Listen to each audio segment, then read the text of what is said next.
Hello and welcome to this special show. CNBC TV18 and Zetwerk are bringing you a special series on PLI Led Growth in IT hardware manufacturing and building India's IT hardware legacy. The centre has launched production-linked incentive schemes to promote telecom and IT hardware manufacturing in India. After the success of the subsidy scheme for mobile phones, the government is hoping to achieve the same success with PLI scheme for computers, laptops, small form factor devices and servers. The aim is to boost domestic manufacturing and attract large investments in the value chain. The budgetary allocation for this scheme is around 17,000 crore rupees.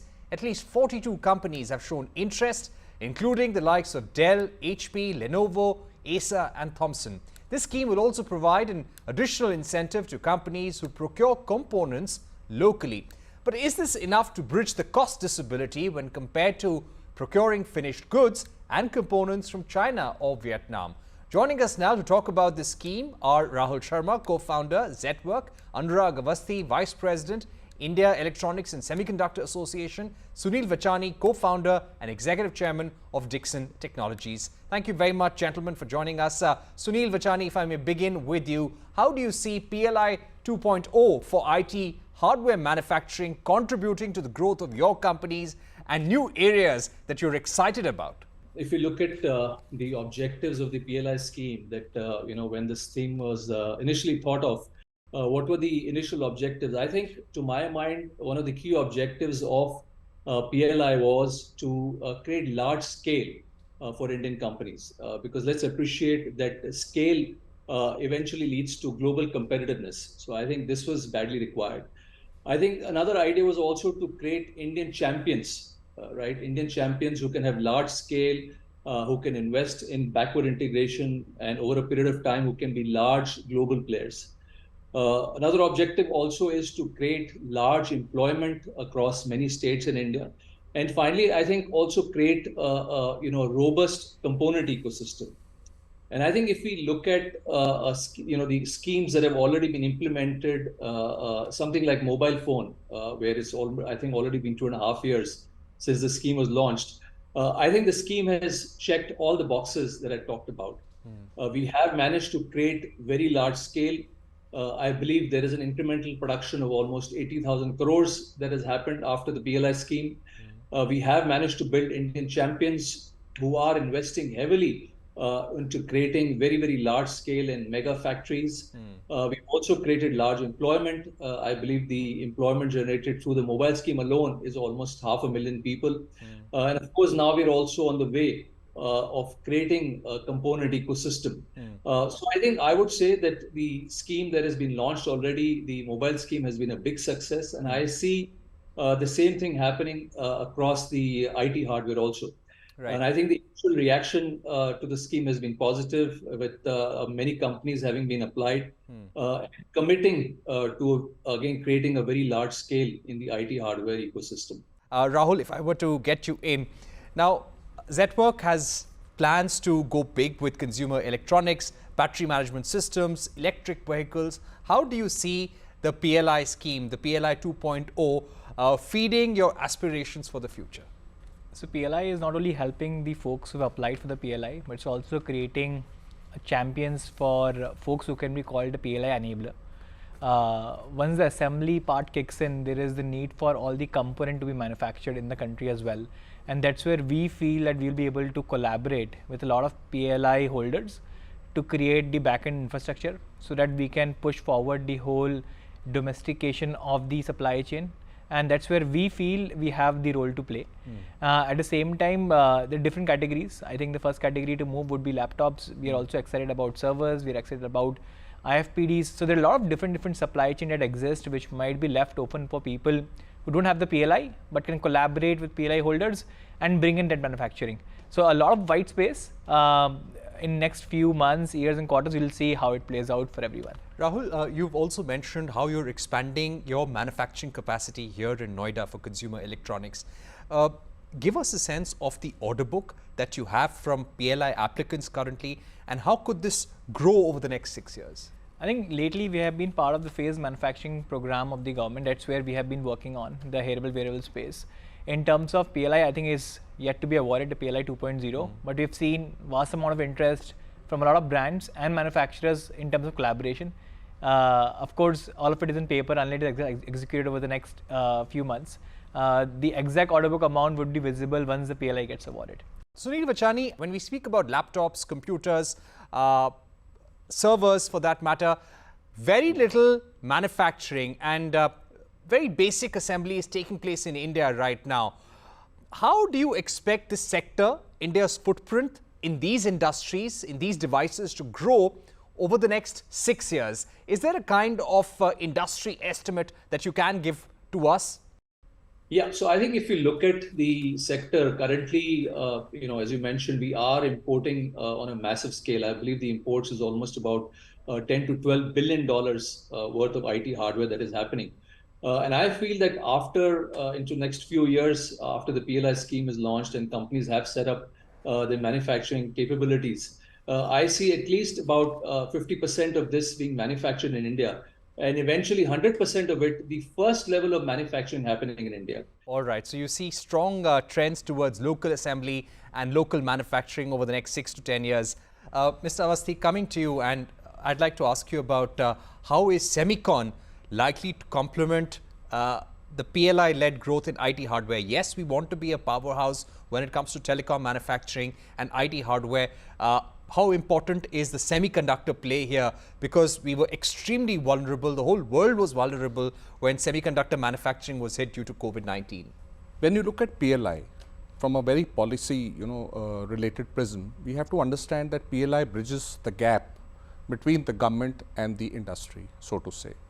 It also caters for one very simple logic, that the government has the economy of scales but a lower technical expertise, where the industry has a higher technical expertise but lower volume of scales. So it bridges that gap. In addition to that, it also fosters a huge amount of competitiveness and also fosters qualitative ecosystem being developed. Now, semiconductors being the new oil, this PLI, what the government has already pushed in ever since the Indian semiconductor policy came into being in the December of 2021, I think is going to be a game changer. When you look at the postulates of this policy, the PLI, so to say, in the semiconductor domain, and you look at what the center government is offering and what the state governments, the associated state governments which are wanting to now build up this semiconductor ecosystem are offering, I think it's the best in the world.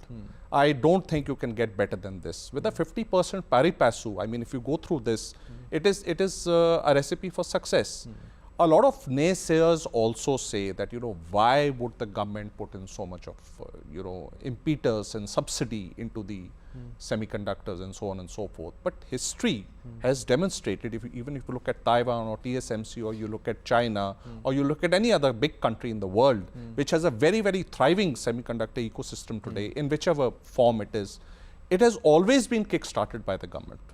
So the government is very astute in its policy insofar as the PLI in the semiconductor space is concerned. Right. And it's going to be giving out very, very great results in the next, say, possibly 5 to 6 years. Rahul, what about you? With the semiconductor ecosystem coming up, and there are different states who want to attract these big companies, and every state wants to have a good record of having good companies and being able to attract global players. How do you look to benefit from a semiconductor ecosystem in India?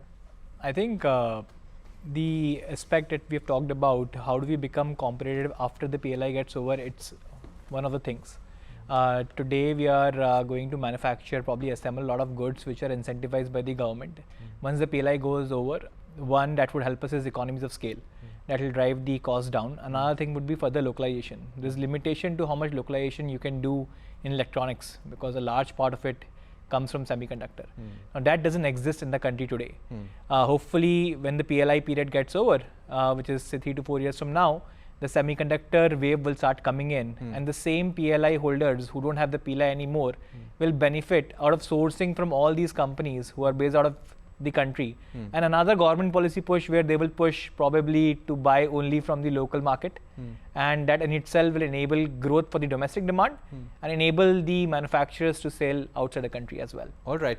On that note, we take a short break, but we request all our panelists, Sunil Vachani, Rahul and Anurag Awasthi, to stay with us. We'll be right back.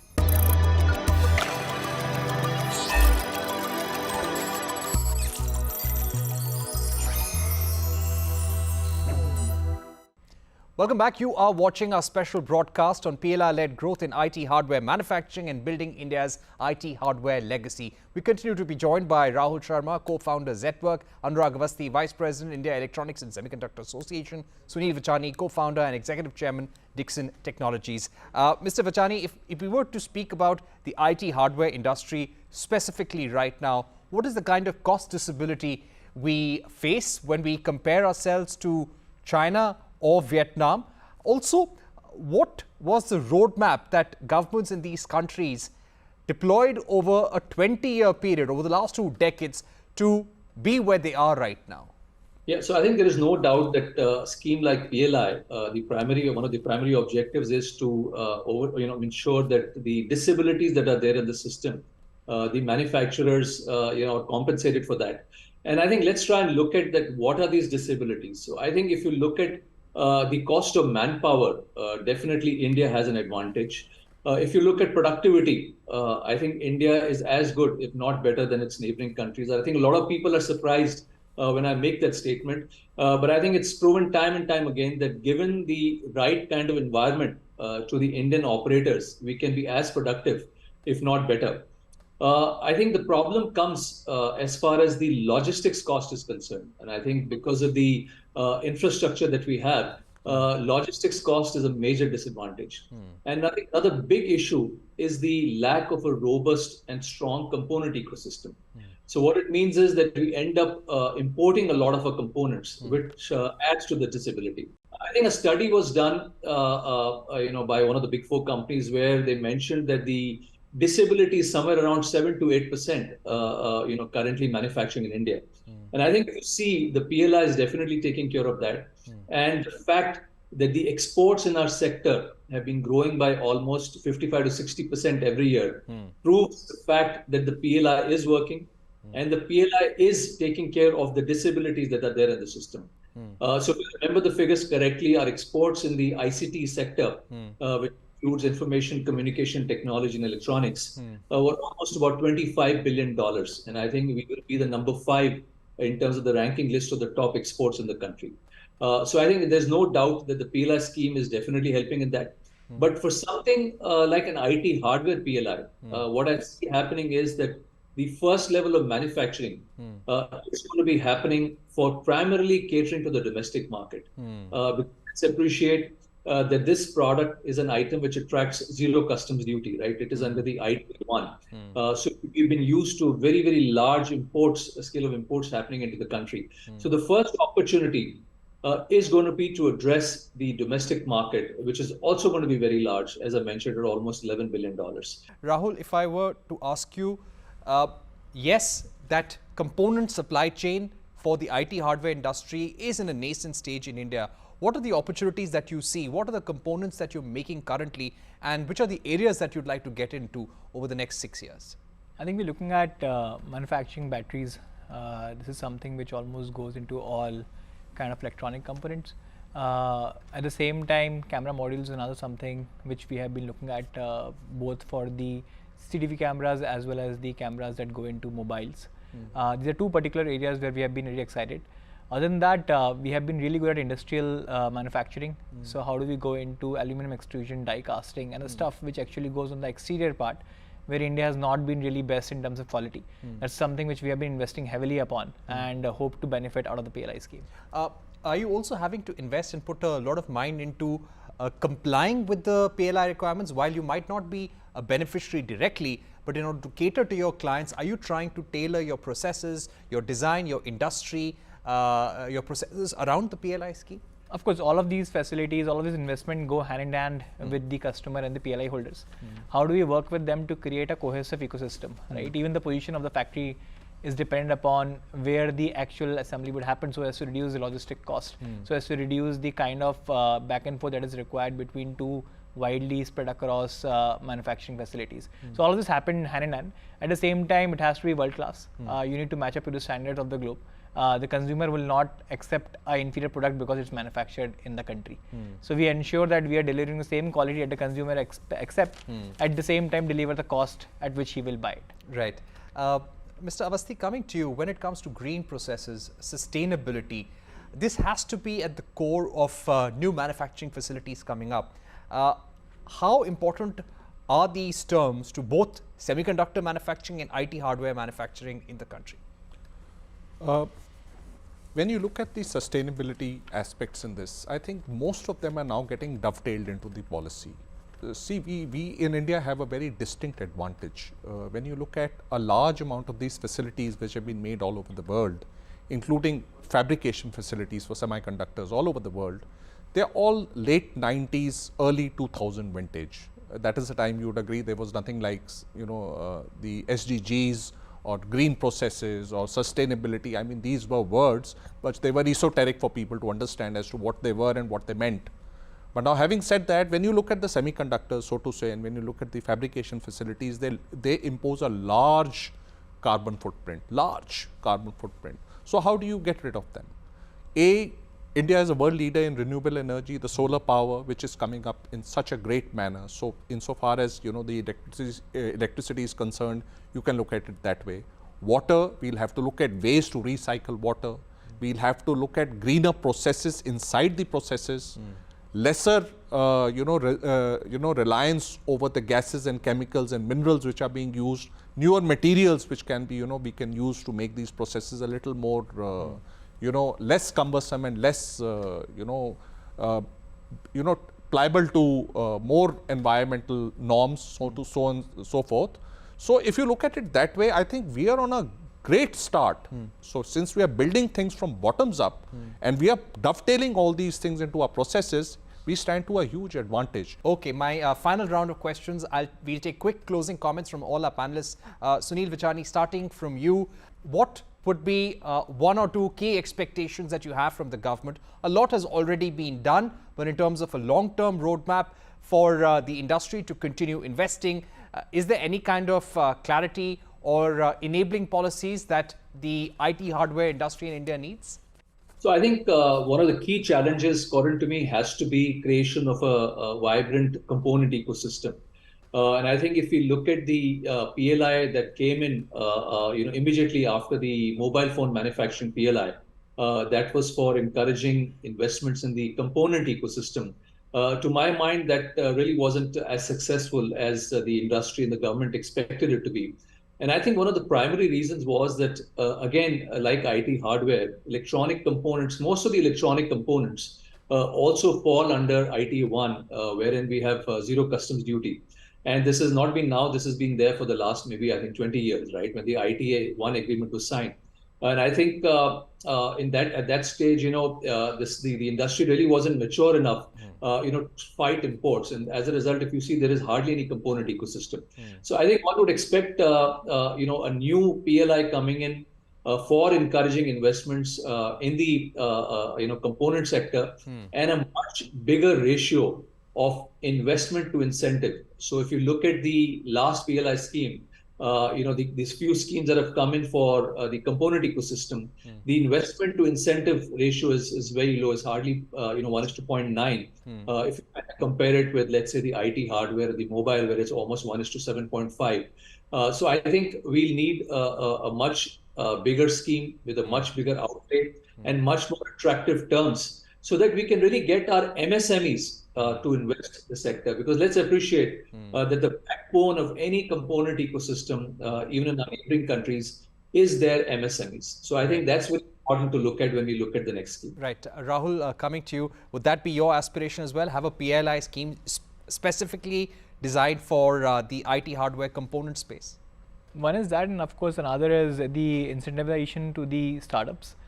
So that they can come up with newer design and technology which complements with the manufacturing aspect and brings in a lot more value add, which is not only material but also in terms of the design, the software that is on top of the manufactured product. And another is how do we create pockets of skilling across the country. That of course is a challenge for anyone new coming in. For incumbents, sometimes it's easier because they have a training playground, whereas for new guys, it really requires that push from the government to help in terms of providing manpower to start the operation as fast as possible. Right. Anurag Awasthi, any final thoughts from you, any key asks from the government on how to progress on both these fronts, PLI on IT hardware, semicon, and make sure that once these schemes reach their threshold, or we complete this 5 to 6 year period, 10-year period under these schemes, we don't need another set of incentives. Correct. See, my closing comments would would be initially, first we need to really focus on skilling. I think skilling is going to be the Achilles heel of everybody across the world, like what Rahul has just brought out. I think skilling is the key to do everything. For this, I think you need to look at all 4 tiers. The technical tier, that is, enabling your ITIs and all that entire infrastructure, which looks at the lower end of the spectrum. The undergrad tier, in which there is a large amount of impetus where people are concerned and are happy about choosing electronics and electrical engineering over the computer science engineering, which has been the traditional choice for the last around 2 or 3 decades. Then the postgraduate level, where you get enough faculty as well as your own guys to keep at it and train them, and of course at a doctor level where you don't have too many people going out. So when you look at these 4 segments together, and there's a task force in place by METI, and there's a task force in place by the skill development the institutes in India, looking at this aspect. And the second thing which I would say very importantly is that we really need to plug into the global value chains and the global supply chains. As Mr. Vachani brought out the logistics, as we talked about China and Vietnam, the warehousing part, and absolutely going inside the global value chains is going to be very critical in times to come, in terms of PLI and all other associated aspects. Right. So skilling, reducing the logistics cost, and building an IT hardware component ecosystem in India would be very important when it comes to India becoming a powerhouse for IT hardware manufacturing. On that note, we end this special broadcast. Thank you very much to Sunil Vachani, Anurag Avasthi and Rahul for joining us. That's all we have time for. Thank you for watching, and goodbye.